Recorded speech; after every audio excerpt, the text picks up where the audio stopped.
Federal and Washington state governments list the lynx as a threatened species. After the 2006 tripod fire burned 175,000 acres, Washington Fish and Wildlife and the Forest Service began to study how the fire changed lynx behavior. Today, Field Manager John Rohrer and a team of Forest Service employees and volunteers lead the project out of the Methow Valley Ranger District. I'm really interested to see what we find over here.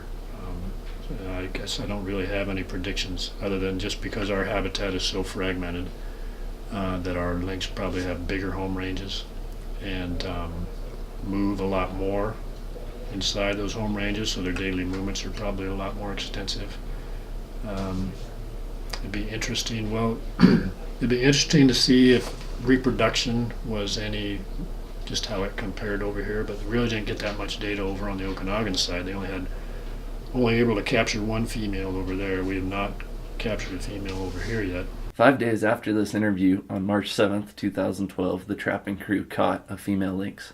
Last year we had 2 captures for the entire winter. We're anticipating more this year, but still it's an unusual thing to get a capture.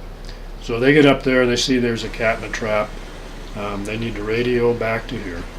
So the next thing we do is immobilize the animal so that we can put a radio collar on it. So our crew will radio back here to me. I'll call Scott and or Jeff, and we'll get them together, get the capture gear ready, snowmobile out there, immobilize the animal, put on a radio collar, some ear tags, collect some hair for DNA analysis, make a few measurements, take some photos, put it back in the trap.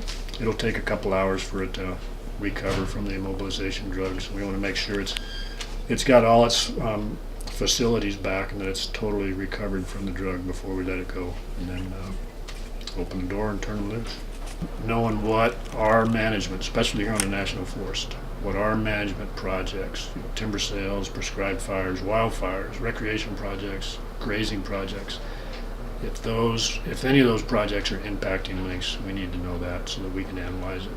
And then also as them being a listed species and us being a federal agency, it's our responsibility to contribute to the recovery of that species to eventually have them delisted and not be a threatened species anymore.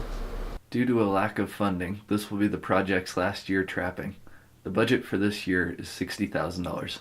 So that primarily goes to fund 4 people working 7 days a week from early January through March.